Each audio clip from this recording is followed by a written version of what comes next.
Good morning. Good morning, stream. It's Saturday morning. It is my, let's see what the note, 68th consecutive live stream. Notice that my shirt's a little low. Don't want you to see my t-shirt that much. How are you? How are you? I don't know how I'm going to, I don't know which way this one's going to go today, to be honest. Kind of in a bad mood, but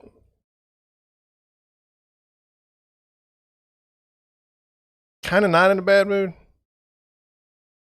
That's sort of how, that's the best way I can explain it. I don't know how you guys work, but if I'm in a bad mood, you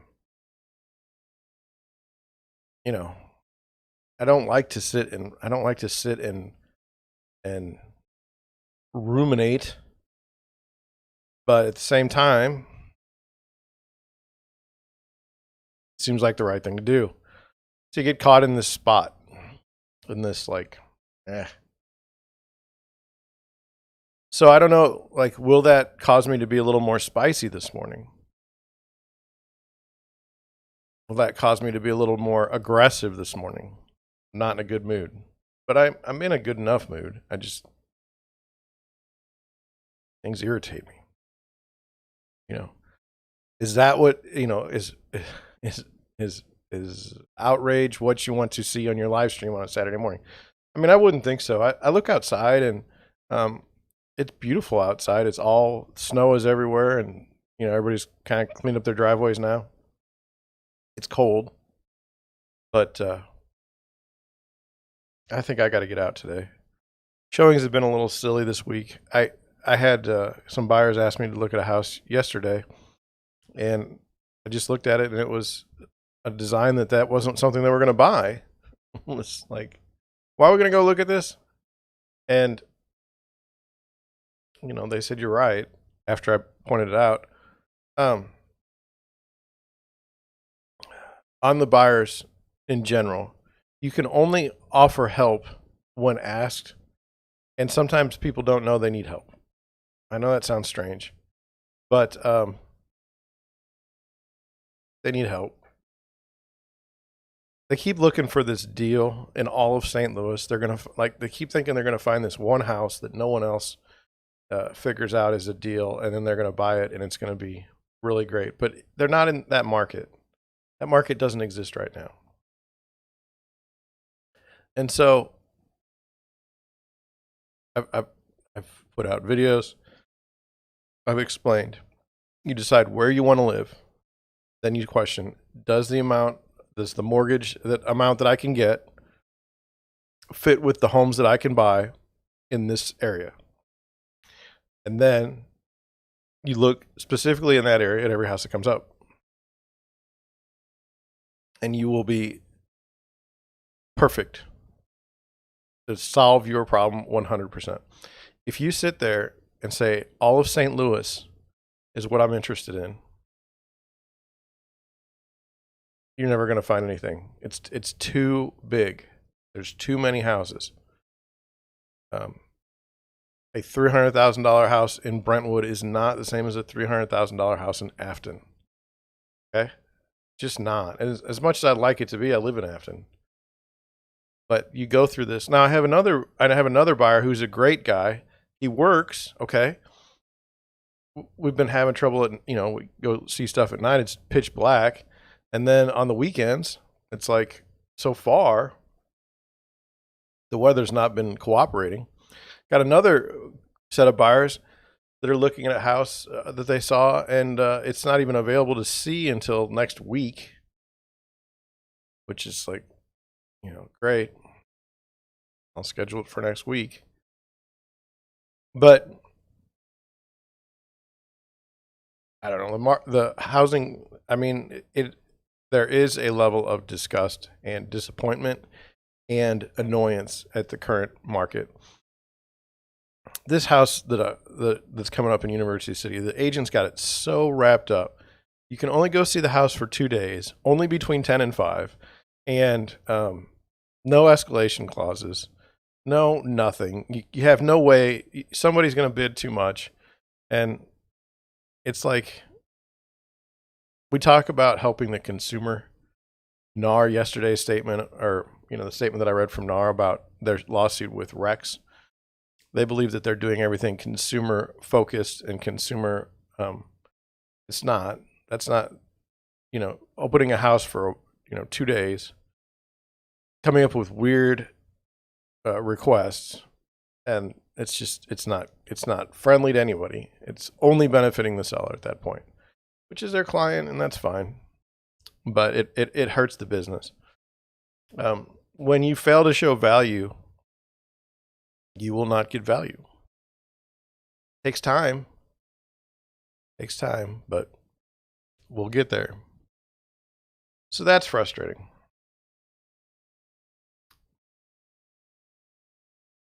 I'm somewhat tired. Not so much physically, like I got plenty of sleep, I'm fine, but I'm tired. Like every day's a grind lately. The live stream is fun. I enjoy it. It takes some preparation, and then takes some energy, and then the podcast takes some energy, and in addition to all the other stuff I got to do, it makes me tired. Like I'm kind of tired. My wife does not work the same way as I do. She does not get tired the same way, and she doesn't recharge the same way. She will, like if she's tired, she will want to go to the mall or shopping. If I get tired, I don't want to do anything. I don't want to do anything. I don't want to think of anything. I just want to sit there and get things back in order. Is today that day for me? I don't know. It's looking like it. So as we start, like, is it really anger, or is it just I'm tired? I don't know. So that's where I'm at. I'm just tired. I never, when you think of these things, right? When you think, hey, I think doing a live stream would be a lot of fun. Well, it is a lot of fun. But you don't realize like an hour of your day is gone just in the broadcast. Maybe an hour in preparation before that is gone. Then we have the clips that we do now. That's another hour gone. And then we have the live stream or the podcast. There's another 2 hours there. Your days pretty much all revolve around this streaming or this wonderful use of video. And then, you'll have a video that gets one view. You'll have a live stream that gets one view. You've put 5 hours into it. You're not getting paid. And you've got one view to show for it. Ugh. Tough. I mean, I don't know, maybe not for other people, but for me, I don't like to not do well. It irritates me. So, that being said, when you watch people it's funny, you watch people on YouTube and some of your bigger channels, they have the ability to, how do I put it? They've been around. I forgot the number, but okay, so my 68th consecutive live stream, a little over 2 months is all I've been live streaming. Before that, it was a couple Mondays, a couple Monday nights, and that's all I'd ever done before. I'm competing in a place where people have live streamed for years.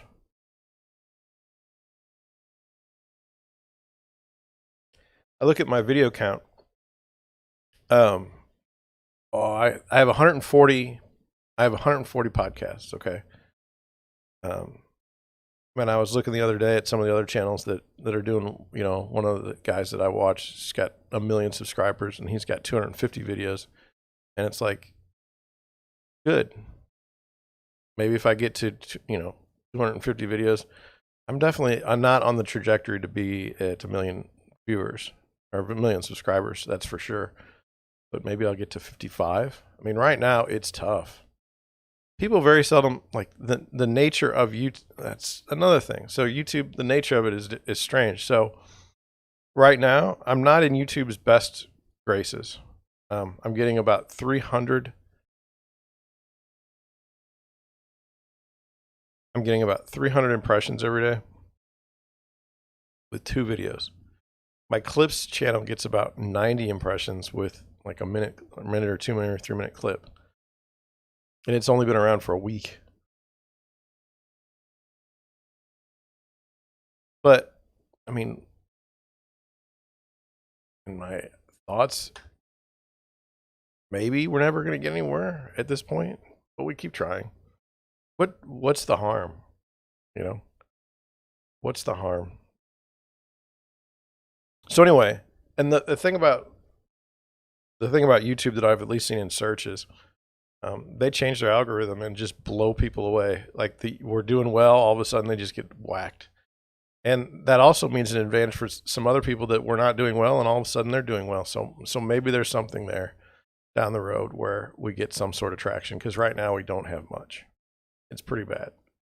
It's pretty bad. So anyway, that being said, let's see what's beating us today in live streaming.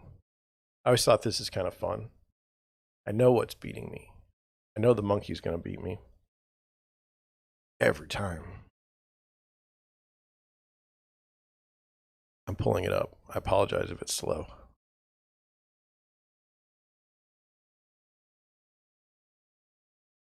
Okay. We got a guy that tells you how to get more views on YouTube. There's 300 people watching him. We've got 9 people watching the hip hop radio beats, and like a minute ago there was like 40,000.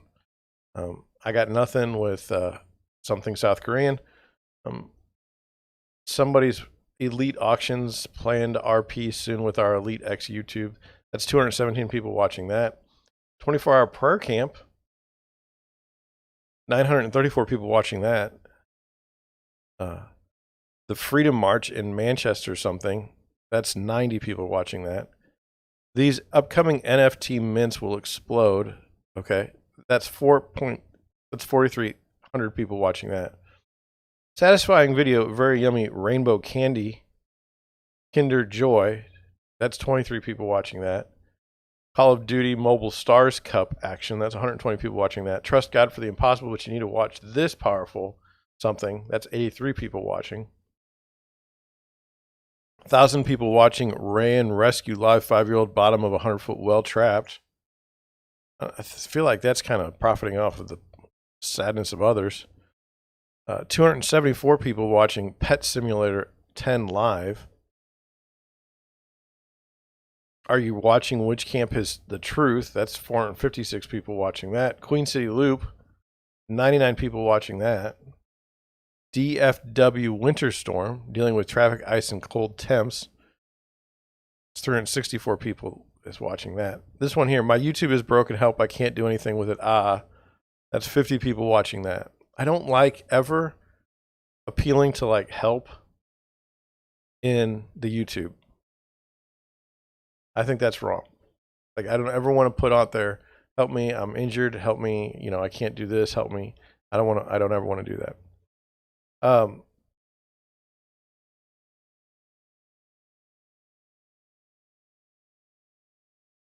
Cop doesn't know the law, no surprises here. 363 people watching that. It's going to be a long night volume 2, 33 people watching that. Leaders Battle 3, we're going 20,000 strong. There's 14 people watching that. I mean, just nothing.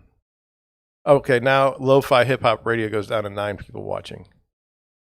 They had like 20,000 people watching when I checked it like a little while earlier.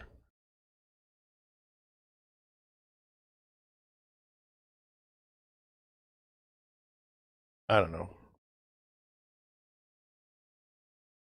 I mean, people come and go in the live streams. I just know that I'm never there. Like, you could never find me. going through it now. It's like, go find my feed.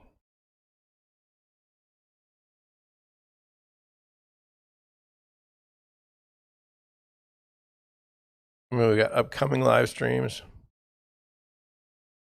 We got the best of Wild and Out Women. There's 3 people watching that.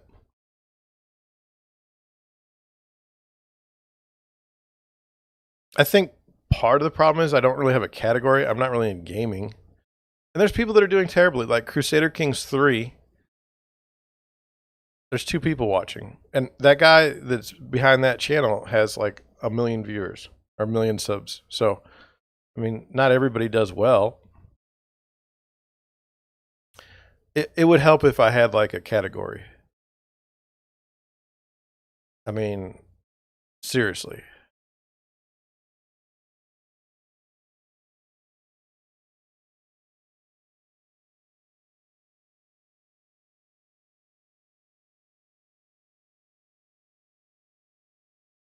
I'm just looking at stuff. It's like, ugh. I mean, I'm getting beat by an aquarium.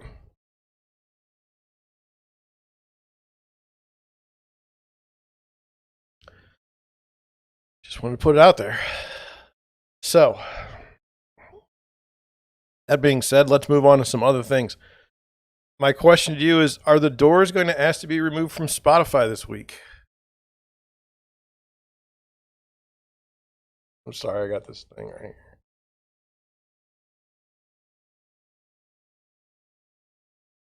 I'm trying to put this into some sort of perspective. So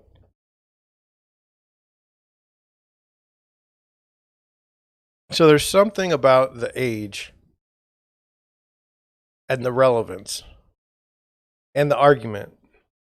There's many things about this Spotify. There's a lot of weird things going on in the world. Okay, and it meets in with my Twitter situation too, which we'll get into next. But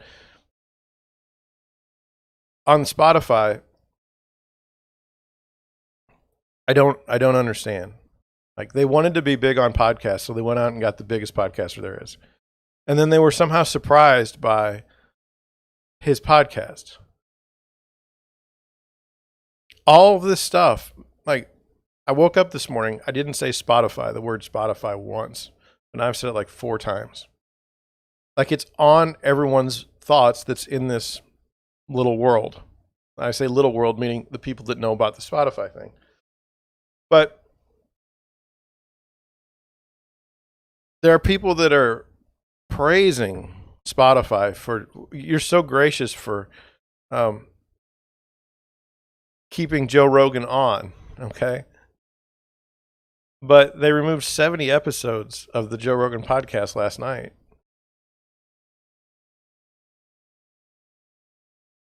Like,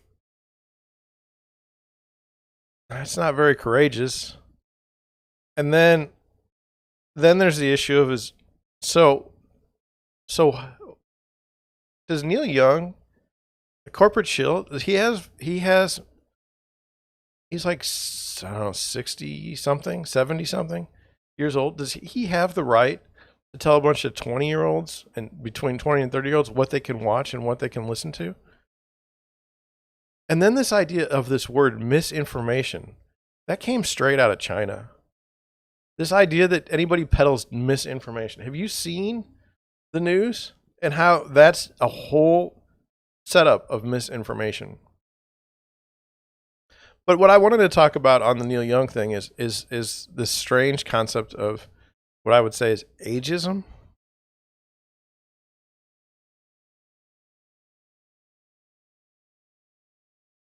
He's from a certain era.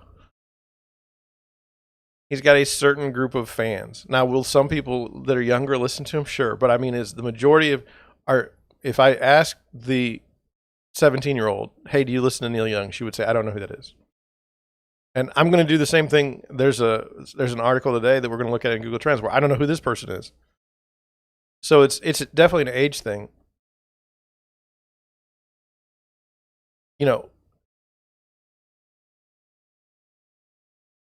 when other people like Nils Lofgren, who I don't even know who he is, I don't know who he was, when he's going to remove his stuff, and then that other woman who, is like Joni Mitchell, these are not people that these are not that people are not clamoring to go to Spotify to listen to Joni Mitchell.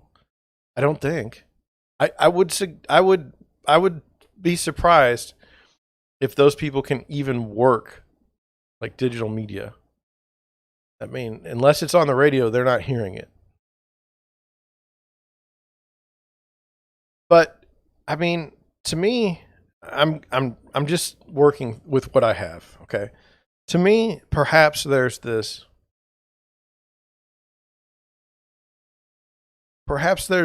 how do I put it? There's definitely a relevance argument here.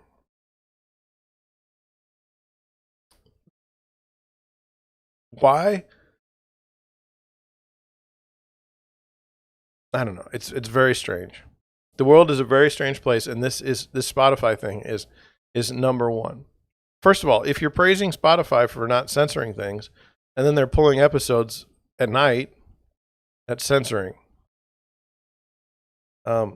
If you're praising Neil Young for removing saying he should remove his music because of vaccine misinformation, that's fascinating.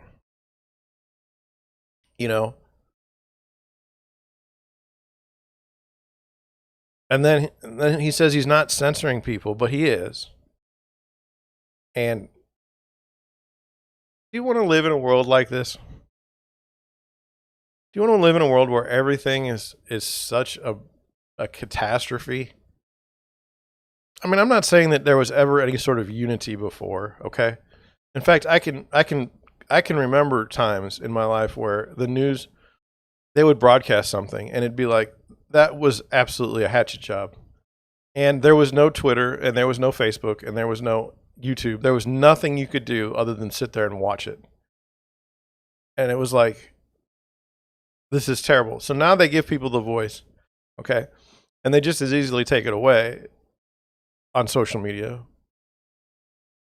But like, you can't even call out the BS anymore. There's so much of it. And so that leads me into the next issue. And the internet is smarter than me as a whole. So, like, are you on Twitter? I had a personal account that I deleted after they started banning people for saying things that I felt were true. I thought that was really wrong. But I have my business account, okay?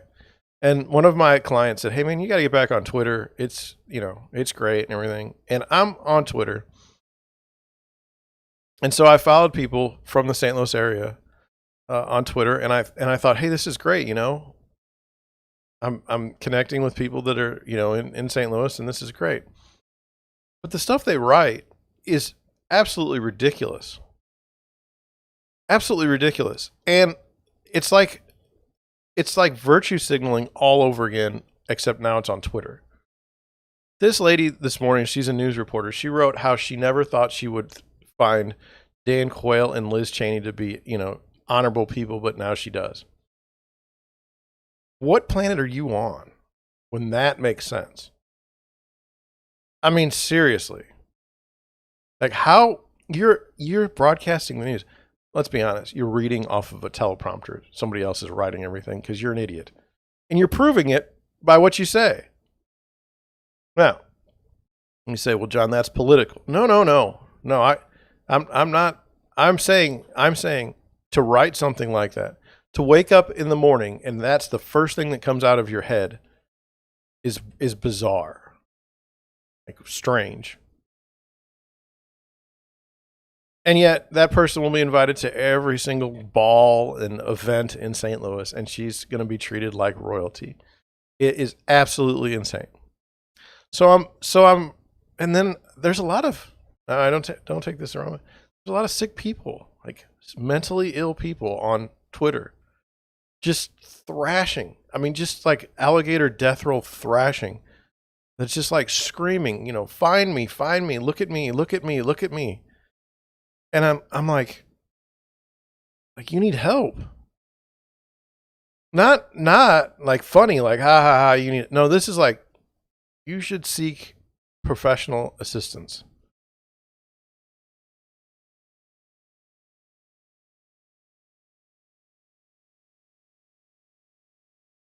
I mean, wow. And so there's this thing that people say is like, Twitter's not reality. Twitter's not real. Well, it's contributing to real. There's no question. And the weird thing about Twitter to me is like, I'll follow someone and maybe they're totally normal, and then they'll like tweets that are just insane, and then I'll see that they liked those tweets. Now, I don't know if I can change a setting or something, but I really don't want to know what someone else likes. Like, I don't really care. Does that make sense?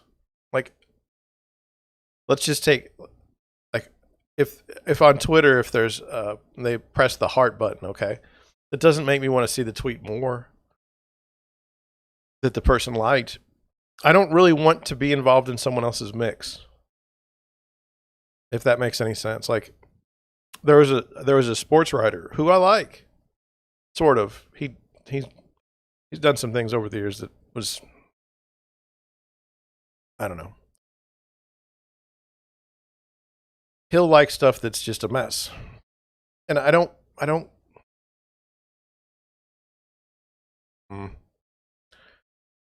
want to know. I just want to know what he thinks about this sports, like what he saw in this sporting contest. I don't want to know what he likes. I don't want to be that involved in his life. And that's where I'm at on Twitter. Is I don't want to, like, if I follow you, I want to see like pictures of cats or dogs or people playing and having a good time. I don't want to hear about Liz Cheney ever.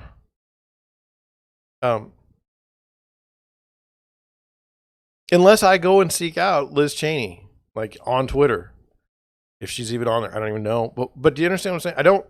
It's just not something, because someone that I have followed liked it. I don't want to see it. So I don't know if I can change those settings or what. But it's like, and you can say, well, you're a boomer and you don't understand tech and all that stuff. That's fine. I've seen it all, and I agree.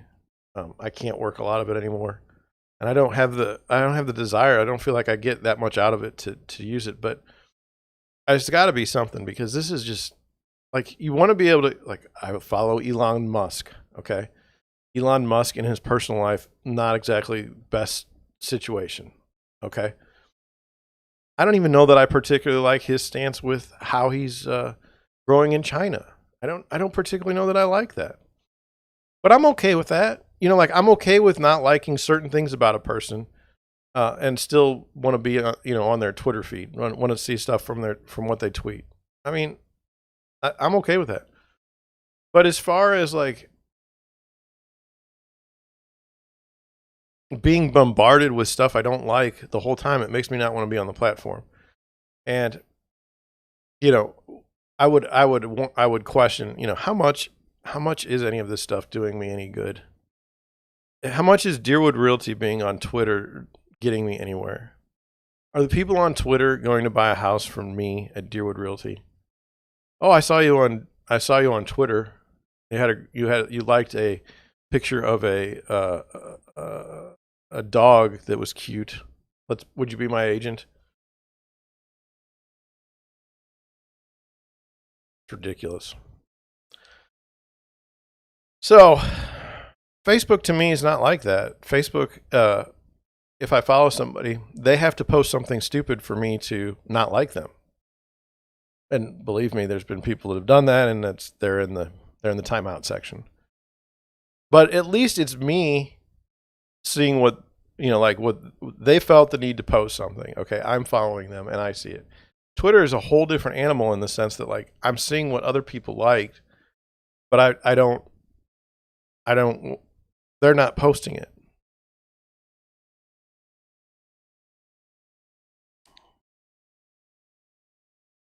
I have this lady that's a very nice lady that I do work with. Okay. She likes some of the most bizarre stuff in the world.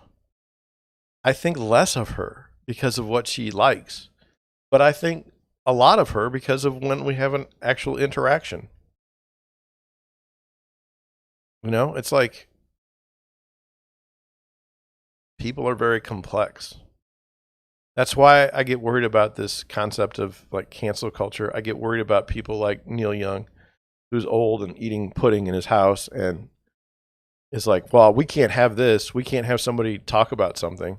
We all have to step in line and be in this particular order.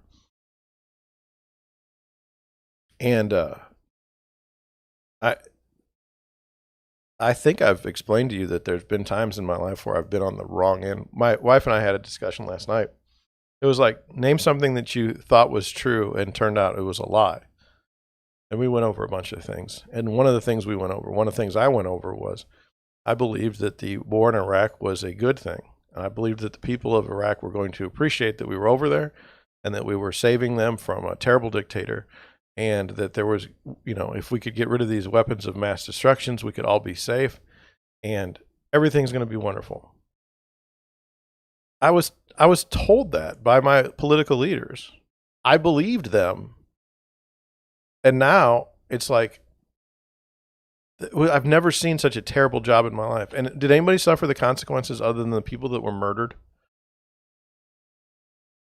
I mean, who really suffered? Did the politicians that put us in that position ever get punished?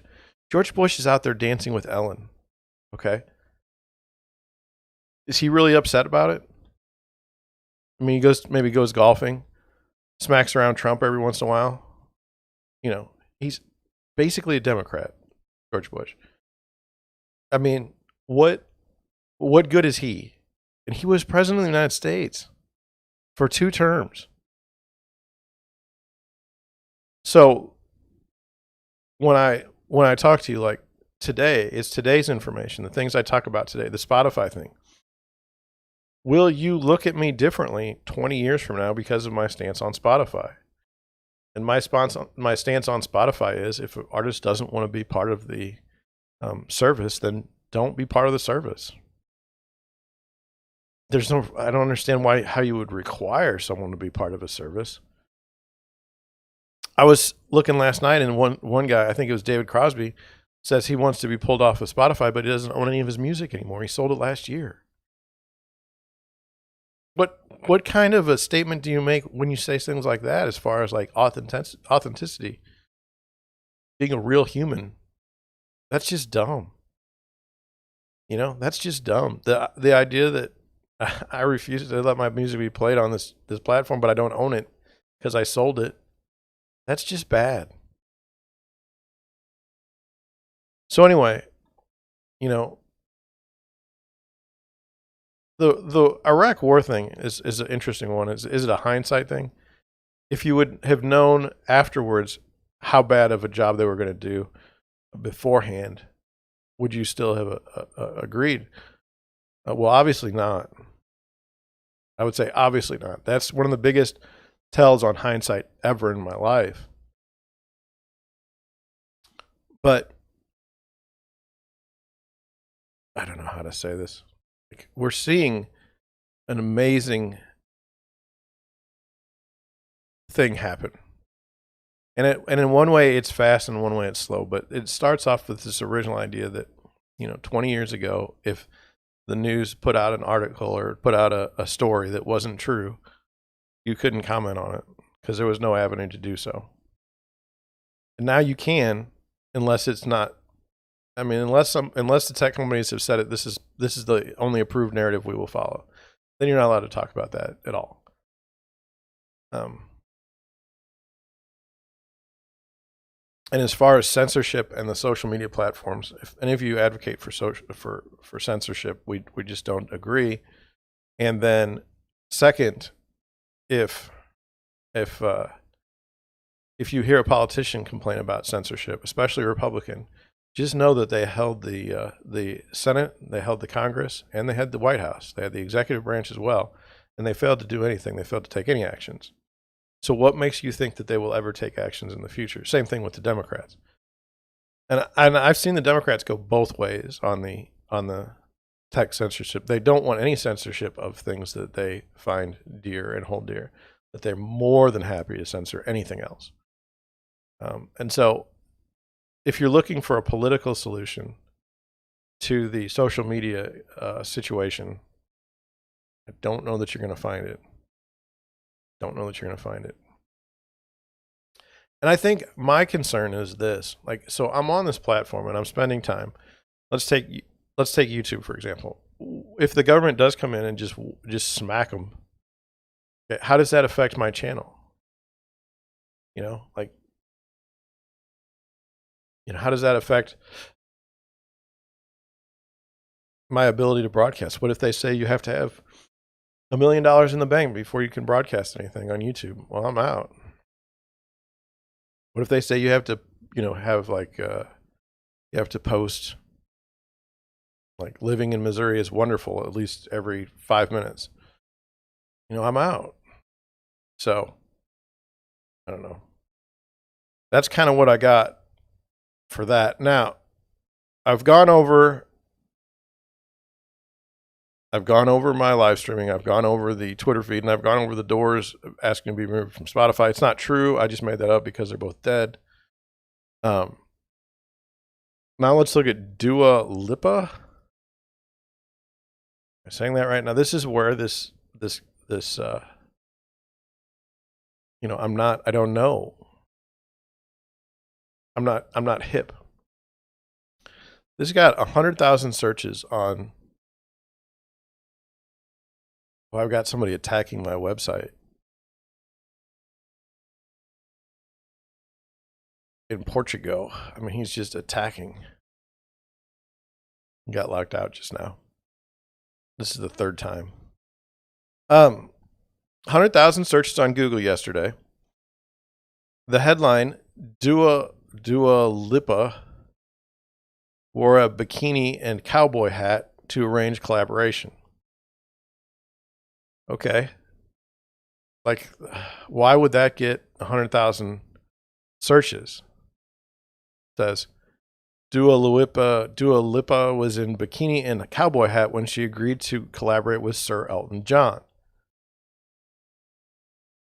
Okay. Why is that even, like, why are 100,000 people looking that up? It says the 26-year-old pop star, well, now I know what she does, teamed up with the music icon for their hit single, which I wasn't aware of, Cold Heart, and Dua was thrilled to work with one of her biggest inspirations.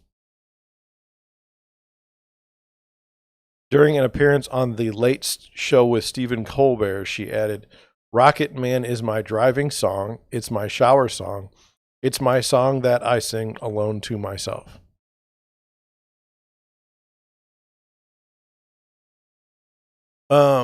Song that I would sing to myself.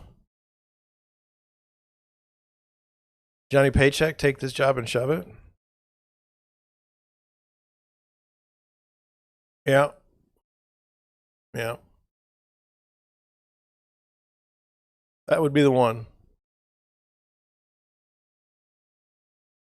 So I'm trying to like, okay, so we know that sportings, we know that sport ball does well in Google search. We know that movie stars do well in music in Google search.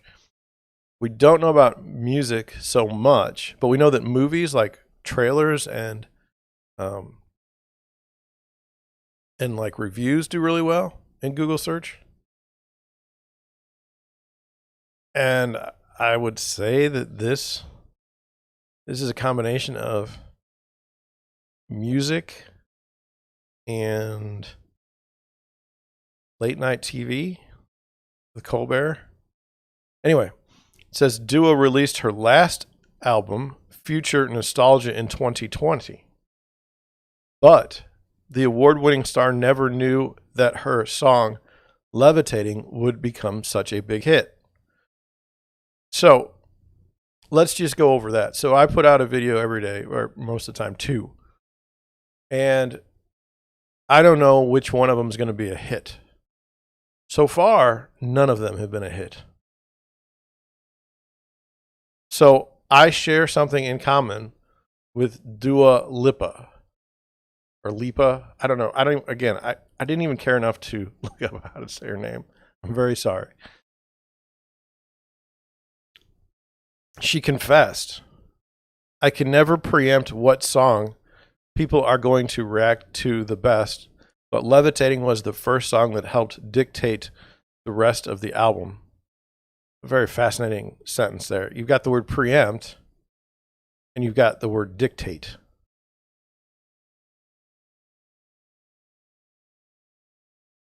And then this sentence here, just, last month, Dua claimed hard work has been the key to her success.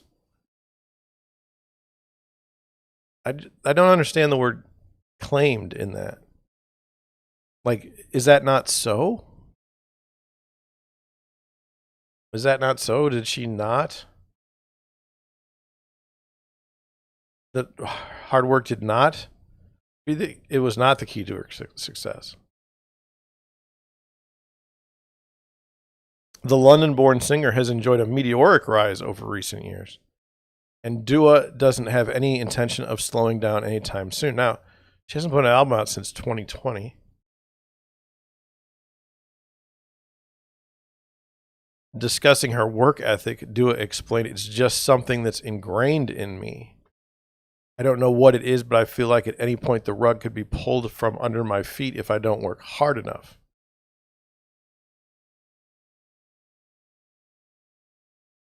The pop star also revealed she's recently been working on her new album. Dua explained that she already has a vision and a name for the record. She said, I've done a big chunk of writing. It's starting to take shape. I've got a lot of it recorded. It has a vision. It has a name, I think, for now. It's just been fun experimenting. I'm always going to make pop music, but it has its own unique sound, which is exciting and something that feels like a movement from future nostalgia. It's still in baby form, so we'll see as it progresses. In all honesty, it's probably not what my fans want to hear, but I'm in no rush. This is dangerous here. Like, let me just point out there was this band called Boston, okay? And they had this album that was just their first, I mean, it was just, I mean, every song was just, oh my gosh. And then they put out Boston 2, which was terrible. It had one good song on it. But people had already been primed to believe that every single song they ever did was going to be awesome. I don't know if any of you remember Garth Brooks. Okay, so Garth Brooks did this character. He was such a great star, okay? He decided that he couldn't handle it and he was going to be Chris Gaines, okay? And I don't know how he got people to go along with it, but he changed his hair. And he was out there a few times. And he's like, I'm going to do some sort of jazzy, weird stuff.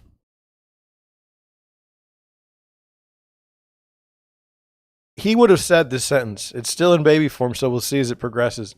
In all honesty, it's probably not what my fans want to hear, but I'm in no rush. I don't know that he ever put out another country album again. I mean, it put a serious smack on his career quickly. It's kind of funny. One of the things they say on YouTube, they say, hey, what you need to do is you need to find something that your fans like, and then you need to keep doing it. And as you're aware, I can't do that. Like, I don't want to talk about the same thing every day. I mean, I talk about real estate, but I don't talk about, a mortgage every day. I'm not talking about a mortgage every day. It's just not going to happen. But the funny thing with me is, so far, nobody likes anything I've said. There's not been one video that's been like, oh yeah, that's the one. Everyone likes that. So I don't know what to do. So anyway, the lady, the young woman goes on a talk show and she gets 100,000 searches the same day or the next day because she wore a bikini and a cowboy hat to arrange a collaboration, but I don't even see that in the article other than the first sentence. And it's like, okay.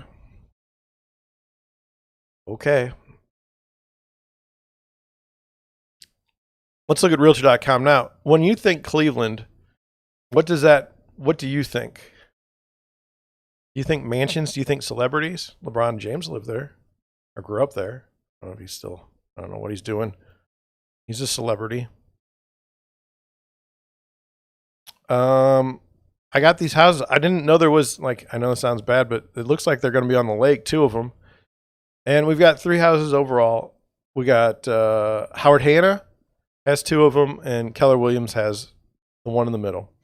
Let's look at the first one. $6.5 million, 7 beds, 8.5 baths, 15,000 square feet, 1.87 acre lot. Now, I like the 15,000 square feet. I love the idea of a big home. 34 pictures. Love that. It's on the water. I think that's awesome. Been on the market 197 days with a 3-car garage. Let's look at the property history. Listing, removed, listing, removed, listing. Sold in 2009, listed in 2017. It's been a little bit dicey since then. A lot of you say, I want to be a luxury real estate agent. Well, what happens when you have one listing and it never sells? What do you do then? So far, there's nothing I dislike about this house. Let's see. I don't want to read it. Here we go. That's the back, I guess. And there's the water. I don't know if that's your house. I don't know if that's your house. So I don't know if that's a good picture or not. Let's go. Picture 4. Okay, so now we're in the house. Grand staircase. I was just checking to make sure you could see what I see. A nice room. I mean, this house just seems like a big house. It doesn't seem like that. You know, we'll go to the houses with the marble floors and stuff, and it's like, this is, oh, there's a marble floor. But that's a very modern kitchen. I do like these islands that have the chairs. This is very modern, though. It doesn't really fit in with the rest of the house that I've seen so far. But let's take a look. So does that scream modern to you? And what is this thing over here? It's kind of weird. We got some art. But, you know, you've got this beautiful terrace and you can it overlooks the water. I mean, you got a sculpture in your shower. I mean, a nice, huge bedroom that, you know, I believe the water's right there. There's another bedroom. And then you got this modern furniture here, but this is not modern. Oh, God, I'm sorry. Back. Ugh. Sorry. We'll get through these quick.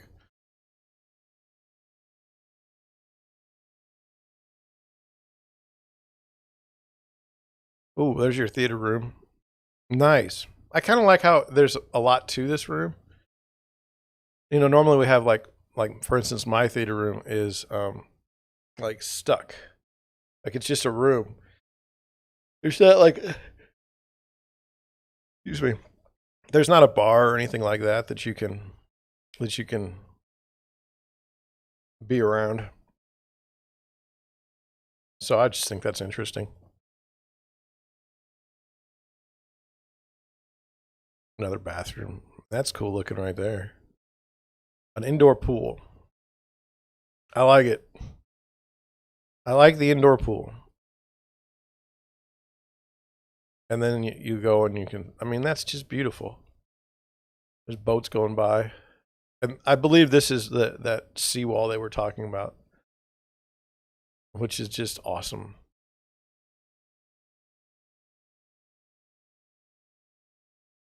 Now, I don't know what part of town it's in or anything like that. But anyway, that was a nice house, okay?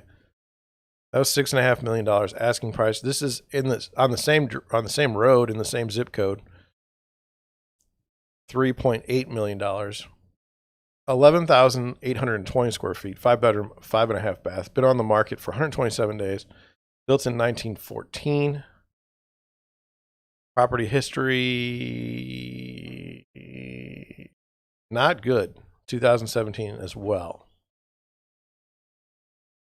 35 pictures though. I'm all about not having a lot of pictures.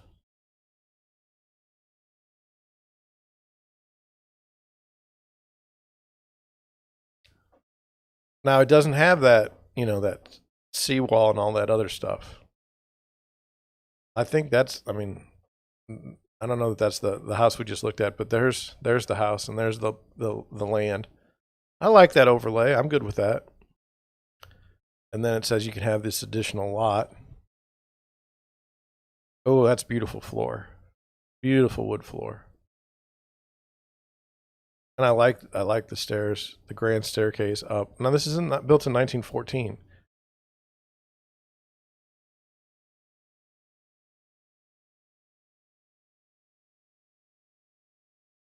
I mean, the kitchen, you know how we've seen kitchens built during this time that are not this big. This one is huge.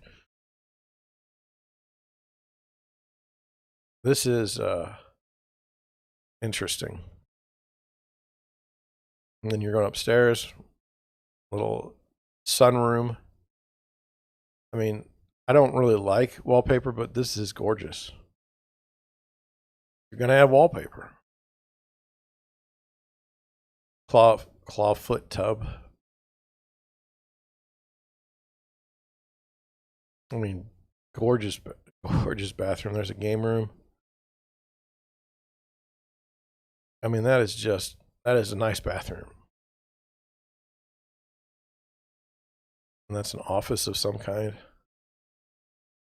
Another kitchen with a bathroom right there. Sauna. There's your outdoor space. I suspect that's Chicago, but I don't know that for a fact. Could be really wrong. That could be Cleveland. Anyway, that's a beautiful house. Great listing. I hope it sells. Now we've got a modern home, $1.2 million, 3-bedroom, 2.5 bath, 4,000 square feet on a 4,000 square foot lot. Let's take a look. I have no interest in this, but the way they built it, we should take a look. 121 days on the market, built in 2014. Last sold in 2011, according to the property history. Put on the market in March of 2021. And here we go. So that's cool.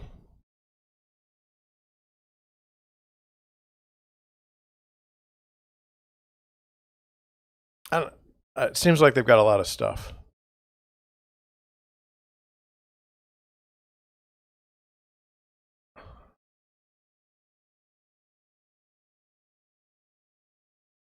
It just seems like they have a lot of stuff.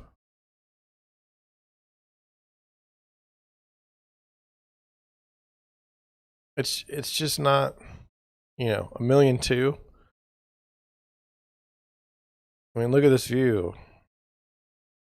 Great. Doesn't even fit in with the neighborhood.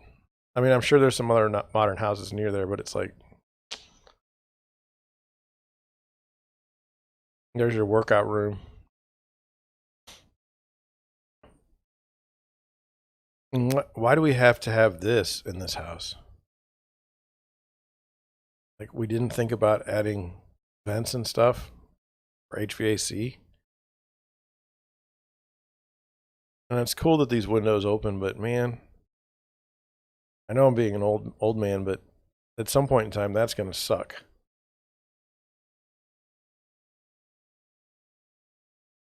And then, like, are we in a restaurant or are we at a house? So, just different. It's not for me. For someone else, right? Well, I'm not. I hope you don't think I'm criticizing it, because I don't. It's just not my thing. So let's get on to another article here. It says crypto rich targeting luxury real estate.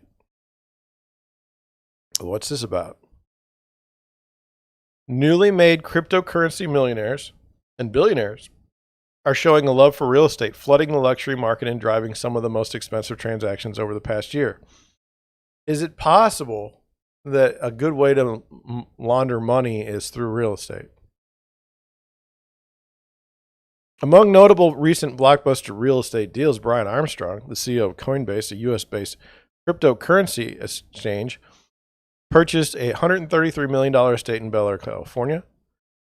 Ivan Soto Wright, co-founder and CEO of MoonPay, a cryptocurrency payments infrastructure provider, purchased a waterfront Miami estate for around $38 million.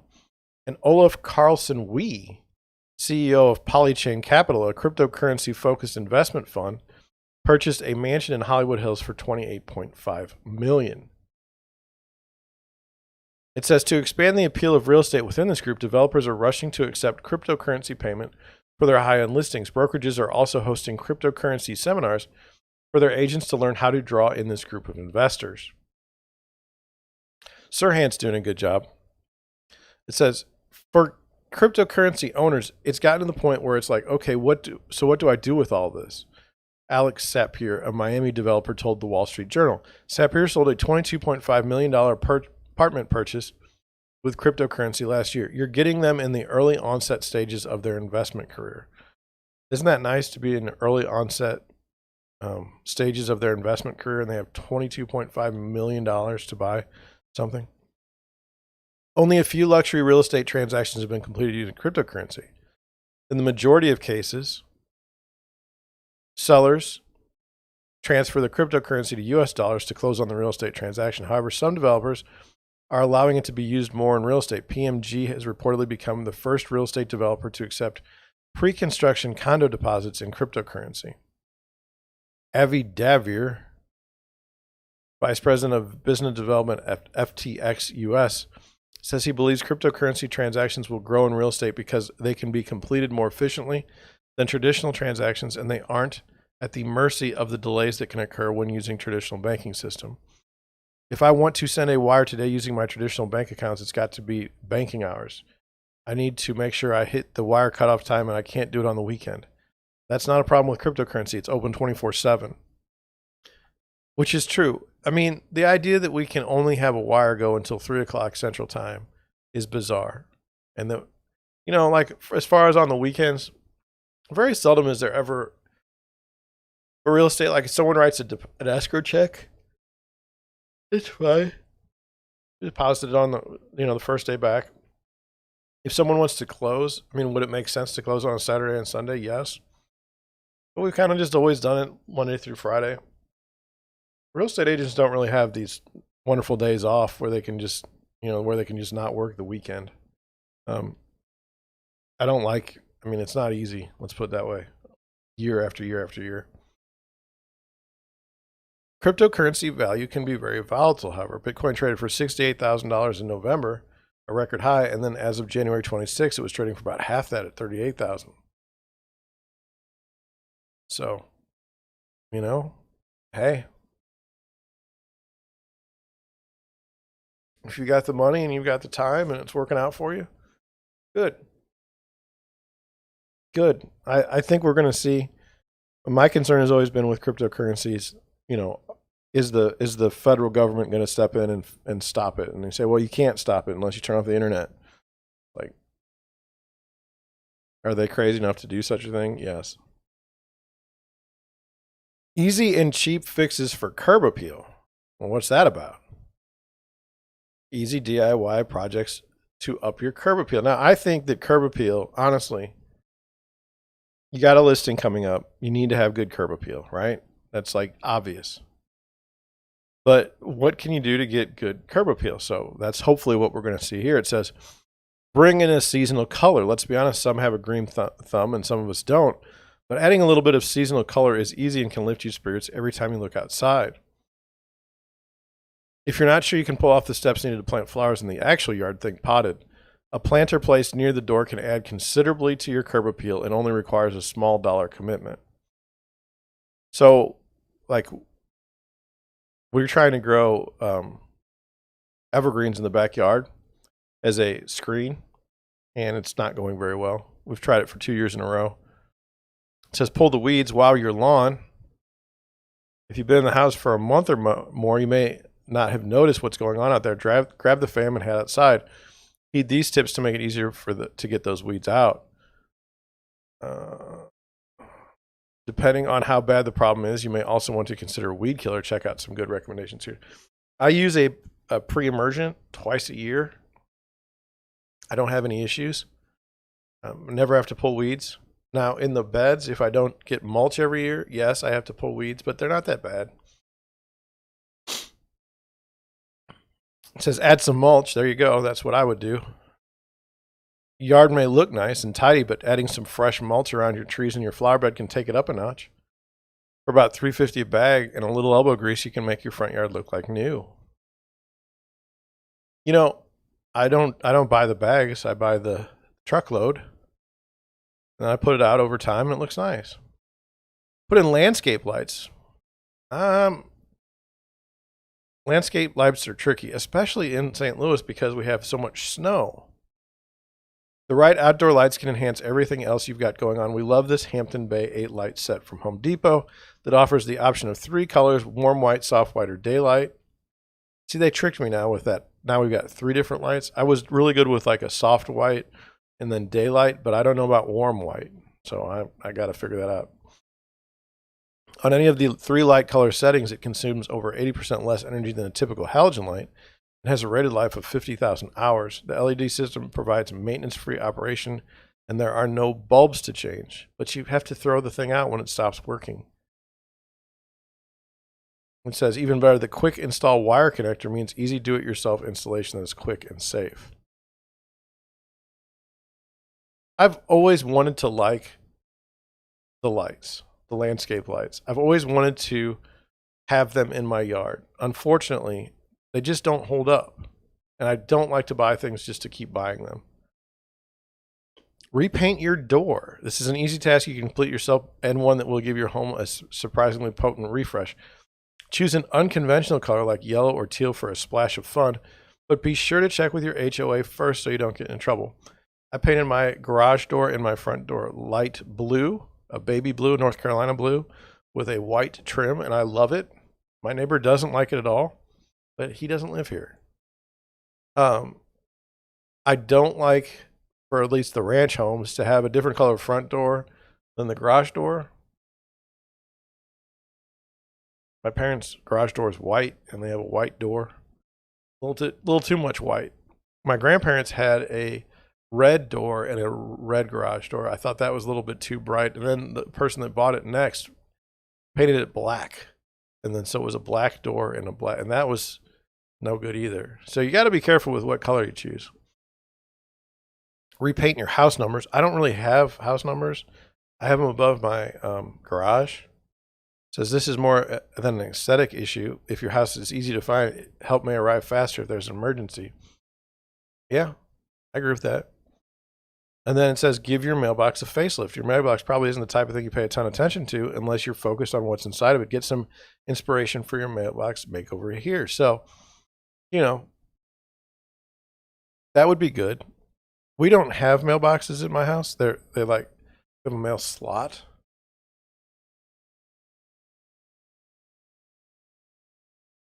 I don't know. Well, we made it. I'm going to head out. I don't know if I can even clip anything from today. I hope I can find something, but anyway, when you do watch this, thank you. Come see me on a regular live stream, pretty much Monday through Monday, 9 a.m. And yeah, talk to you later.